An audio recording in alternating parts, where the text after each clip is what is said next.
फिन माहारियारि थाखोनि गेलेनाय बादायलायनायाव सासे बर' फिसाया मेडेल देरहानो हादों। 19थि नेशनेल कंफु-वुशु चेम्पियनशिपआव गेलेनानै बाक्सानि जुबिन दैमारिया ब्रन्ज मेडेल देरहादों। सानफा एफा बर' हारियाव गेलेनायजों गोग्गानायनि बुब्लिया सौफैगासिनो। आथिखालाव फरायनायजों समान समाननो गोबां बर' लाइमोनफोरा गेलेनाय बिथिङाव जौगाबाय। जौगानानै गावखौनो हादरारि थाखोआव सिनायथि होनोबो हाबाय। दिनैनि समाव गेलेनायानो बर'फोरनि थाखाय देरसिन आयदा जानो हमबाय।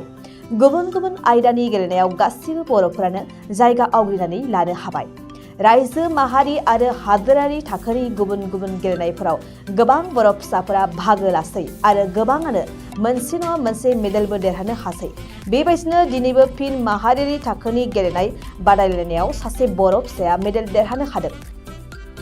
पान्जाब रायजो अमृतसराव खुंजानाय 19थि नेशनेल कंफु-वुशु चेम्पियनशिपआव बाक्सा सालबारिनि मायांपारा मैराझार पामुनि गामिनि जुबिन दैमारिया ब्रन्ज मेडेल देरहानो हादों। मख'नो गोनांदि बे गेलेनाय बादायलायनाया 2022 मायथाइनि 28निफ्राय 30 दिसेम्बरसिम सानथामनि हाबाफारिजों खुंफुंजादोंमोन। कंफु-वुशु एसोसिएशन इन्डियानि बानजायनायाव आरो कंफु-वुशु फेडारेशन अफ एशिया लोगोसे इन्टारनेशनेल कंफु-वुशु फेडारेशननि हेफाजाबाव बे बादायलायनायखौ खुंफुंदोंमोन। दंफैयो आङो बाक्सा जिल्लानि बेन्दोआव थानाय मायांपारा मैराझार पामाव थांनाय डिसेम्बर दाननि 28 आरो 30 खालाराव जानानै थांनाय पान्जाब अमृतसराव 19 नेशनेल कुंफु-वुशु चेम्पियनशिप इन इन्डियायाव बाक्सा जिल्लानि सालबारि महकुमानि बेन्दोआव थानाय मायांपारा मैराझार पाम गामिनि फुकन दैमारिनि आंगो फिसाज्ला जुबिन दैमारिया ब्रन्ज मेडेल मोननो हादों। बिथांनाव जों बेनि सोमोन्दै बिथाङा बबेयाव देरहासार जाबोदों आरो मायाव देरहानानै बिथाङा इन्टारनेशनेलाव मोनहैनो हागोन बिनि सोमोन्दैबो जों बिथांनाव मिथिना लागोन। गिबियावनो खुलुमनाय थाबाय। खुलुमबाय। आंनि मुङा जुबिन दैमारि। आंनि गामिनि मुङा मायांपारा, बाबानि मुङा आरो फुकन दैमारि। माब्ला गेलेनाय जादोंमोन बे उसु कुंफुखौ? आङो उन्दैनिफ्रायनो गेलेनाय जादों। क्लास 6निफ्रायनो गेलेनाय जादों। सोरबाफोर फोरोंगिरि दं नामा? ओं दङ, कपिल मोसाहारिमोन। बबेयाव गेलेदोंमोन? गणेशगुरि प्लेग्राउन्डआव। डिस्ट्रिक्टआव बबेयाव गेलेदोंमोन? डिस्ट्रिक्टखौ आङो फार्स्टआव कुमरिकाटा प्लेग्राउन्डआव गेलेदोंमोन। बेनि उनाव आरो साहित्य सभा खुंफुंथाय मेलाव जानाय उसु चेम्पियनशिप गेमाव आङो एनुवेल कनफारेन्स बड' साहित्य सभायाव आङो ब्रन्ज मेडेलाव देरहासार जानो हादोंमोन। बेनि उनाव आरो गुवाहाटियाव स्टेट गेलेहैदोंमोन। बेयाव आरो ब्रन्जआवनो देरहासार जादों बेयावबो। बेनि उनाव दा नेसनेलाव मोनहैबाय? ओं, बेनि उनाव दा पान्जाब अमृतसराव नेसनेल गेम गेलेनो थांदोंमोन। बेयाव ब्रन्जआव देरहासार जानो हादों। गांबेसे सार्टिफिकेट मोनखो? दा गांब्रै सार्टिफिकेट मोनबाय। माबाजों नेसनेलजों? ओं, नेसनेलजों। ओरैनो मा गेलेयो? ओरैनो उसु आरो उसु कुंफु गेलेयो। बिफाया मा मावो ओरैनो? जाबाय आरो गारि सालायो। मा गारि? माल बोग्रा। बेनि उनाव अबाव गेलेबावगोन? बेनि उनाव दा तमिलनाडुआव थांनो नागिरदोंमोन, तमिलनाडु गेलेनो हारियानायाव। इन्टारनेसनेल नामा इयो? नेसनेल। बेनि उनाव आरो नेसनेल गेलेनो थांनो नागिरदों। जायगाखौ खोथाथ'नाय जायाखै। सेलेक्ट जादों होनदों आरो। सेलेक्ट जादों। ओमफ्राय बेखौ गेलेखांनानै इन्टारनेसनेल मोनहैगोन? औ। इन्टारनेसनेल सेलेक्ट जागोन ना जायाखै? जादों। इन्टारनेसनेलावबो सेलेक्ट जादों। माबाफोर सरकारनिफ्राय अनसुंथाइफोर मोन्दोंमोन नामा? सरकारनिफ्राय ओरैनो थांनाय समाव अनसुंथाइ मोन्दोंमोन एसे। ओमफ्राय दानि समाव माबायदि सरकारखौ माबायदि खावलायहरगोन इन्टारनेसनेल जाहाथे नोंथाङा गेलेनो थांगोन? दा आङो इन्टारनेसनेल गेलेनो थांनो नागिरदों। साखाफारा जाना दं। बेयाव सरकारखौ आङो खावलायो दि नेसनेल गेमाव आंखौ एसे हेफाजाब मोनजानो होगोन होनना सानो। ओरैनो मब्लासो थांगोन ओरैनो इन्टारनेसनेल गेलेनो? बेखौ मिथिथ'वाखै, खोथाथ'वाखैनो। सेलेक्टेडल' जादों? ओं, सेलेक्ट जादों। सेलेक्ट जादों। ओरैनो न'खराव साबेसे दं नोंस्रा? न'खराव जोंहा साब्रै। आइ आफा आरो नानि दं सासे बिनानाव। ओरैनो आसामनिफ्राय साबैसे थांदोंमोन नोंसोरो अमृतसर पान्जाबाव? जोङो आसामनिफ्राय गासै 122 जन थांदोंमोन। 122निफ्राय साबैसे ओरैनो देरहासार जाबोनो हादों आसामनि? जों गासिबो देरहासार जाबोजोबदों।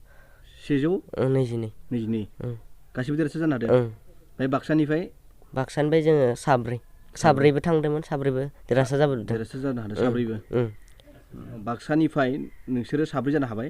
औ, साब्रैयाव सानैया माज्राबारिनि, सासेया दुम्ब्रुगुरिनि, ओमफ्राय आं आरो मायंपारा मैराजार फार्मनि। फार्स्ट जाबोदों। साबैसे ब्रन्ज मेडेलखौ मोनबोदों? सानै ब्रन्ज, सासे सिलभार आरो सासे गल्ड मोनबोदों। साब्रैनि बिथोराव? औ। नोंथाङा ब्रन्जखौ मोनदों? औ। अबे गामिनि इसोरो सिलभार मोननाया माज्राबारिनि, ब्रन्जआबो माज्राबारिनि, गल्ड मोनदों आरो दुम्ब्रुगुरिनि। ओमफ्राय आरो नों ब्रन्जखौ मोनदों? औ, आं ब्रन्ज। लाइमोन बा नों बायदि उन्दै बैसोनि लाइमोनफोरखौ मा खावलायनो सानगोन? जाहाथे इसोरबो आं बायदि गेलेनानै गेदेर जालांथो, गेलेनानै देरहासार जालांनो हाथों आरो। नंगौ, बे समाव आरो बिथांमोनावबो आं माखासे खोथा सोंना लानो।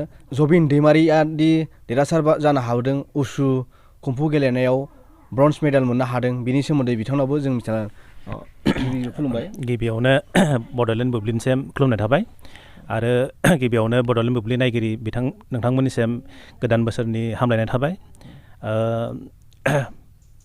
गोजोननाय मोनसे मोनदों जोङो, खारन जोंनि गामिनिनो फुकन दैमारिनि आंगो फिसा जुबिन दैमारिया थांनाय 28निफ्राय 30 डिसेम्बराव जानाय पान्जाब अमृतसरनि नेसनेल लेभेलनि उसु कुंफु गेलेनायाव ब्रन्जनि मेडेल मोननो हादों।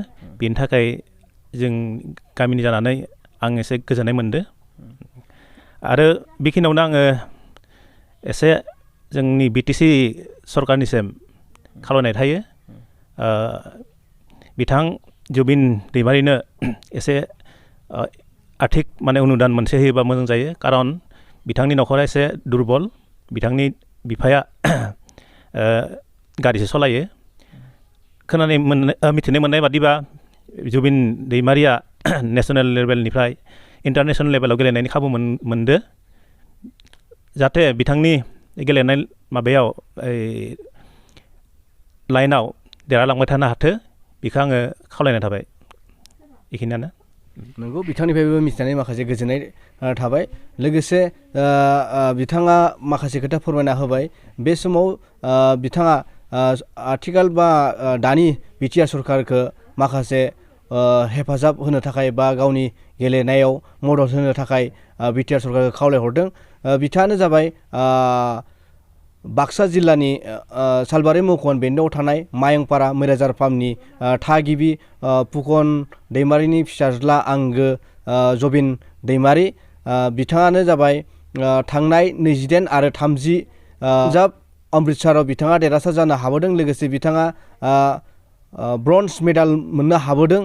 बिथांनाव जों माखासे खोथा जों मिथिनानै मोनबाय। लोगोसे बिथाङा गेलेनानै देरहासार जानानै 3-4सो बिथांनाव सार्टिफिकेट दङ। लोगोसे मिथिना लाबावगोन, बिथाङानो जाबाय जबिन दैमारिनि आंगो बिमा।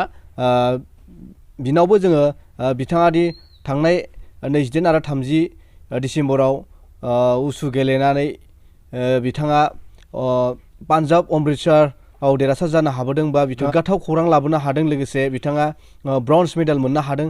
बिनि सोमोन्दै बिथांनावबो जबिन दैमारिनि बिमानावबो बिथांनावबो जोङो बिनि सोमोन्दै मिथिनानै लागोन। गिबियावनो खुलुमनाय थाबाय। पान्जाबाव बिदिनो गावखौ बिखौ खालामबाय, आफानाव बोर लायै माबानानै गावखौ बिखौ खालामना हरबाय। बिदिनो सानसे थाला मोनाजासे खेला गेलेदोंमोन नालाय, बिदिनो जोनोमगिरि बिमा जानानै गावखौ बिखौ खालामबाय थानाय, देरहासार जाथों होनना मालाय मिनिट दामुगै जाथों ओरै होननानै गावखौ बिखौ खालामबाय थाबाय। माबायदि गोजोननाय मोनदों दा एसे देरहासारनानै गोजोननाय मोनबाय। फार्स्ट टाइमाव बे ज' गेलेनो होदोंमोन? फार्स्ट टाइमाव नोंथांमोना सानदोंमोन नामा उन्दैयाव कुंफु गेलेनानै देरहासार जानो हागोन होननानै सानदोंमोन नोंथांमोना? सानदोंमोन, ओमफ्राय देरहासार जागोन होनना साननानै बिदि देरहालांबाय थाथों होननानै इदिनो साख्रिनि माथा मारिनाय गोसोआव लाखिना दोनदो आरो सानबाय थानाय खस्थ'यैनो जादों फोरोंदो खस्थ'यै फोरोंदो इदिनो खस्थ' खालामबाय थादो इदिनो आंबो न'नि इदिनो माबा माबि खालामबाय थायो आरो मावथि मावथा न'खरनिनो गेलेनानै देरहासार जादो इदिनो साख्रि बाख्रिनि माथा मारिदो आरो जाथो होननानै सानदों गासिबो मानसिफोरखौ गामिनि माखाखौ मोजाङै दावगालांथो होनना सानदों आरो नंगौ बे समाव जबिन दैमारिनि बिमा आंगो बिथांनावबो जों माखासे खोथा जों मिथिना लाबाय जोङो मिथिना मोनबाय गासैनिफ्रायबो बा जबिन दैमारिया पान्जाब अमृतसरनिफ्राय देरहासार जानो हानाय ब्रन्ज मेडेल मोननो हानाय बर' समाजाव गोग्गाथाव लाबोनो हादों लोगोसे बिथांमोना बाक्सा जिल्लायाव 4 सेलेक्टेड जानो हादों होननानै बिथांमोना फोरमायदों लोगोसे बिथाङा डिस्ट्रिक्टनिफ्राय नेसनेल मोनहैदों नेसनेलनिफ्राय इन्टारनेसनेलाव गेलेनो थाखाय बिथाङा साखाफारा जाना दं आरो इन्टारनेसनेलाव बिथाङा सेलेक्ट जाबाय होननानै बिथाङा फोरमायना होदों लोगोसे बिथाङा फोरमायबावदों बिटिआर सरकारनिफ्राय हेफाजाब मोनगोन होननानै बा हेफाजाब मदद बिदों बिथाङा लोगोसे बिथांनि न'खरा दुखिया न'खर इनि बिफाया जाबाय गारि सालायनानैसो हाजिरा बायदिसिना मावनानै न'खरखौ सालायो बे समाव बिटिआर सरकारखौ बिथाङानो खावलायदों दि जबिन दैमारिया गाव गेलेनो थाखाय हेफाजाब नांगौ बा मदद नांगौ होननानै बिटिआर सरकारनि बे समाव दंफैयो आङो बरपेटा रडनिफ्राय अनजय बसुमतारिनि खौरां।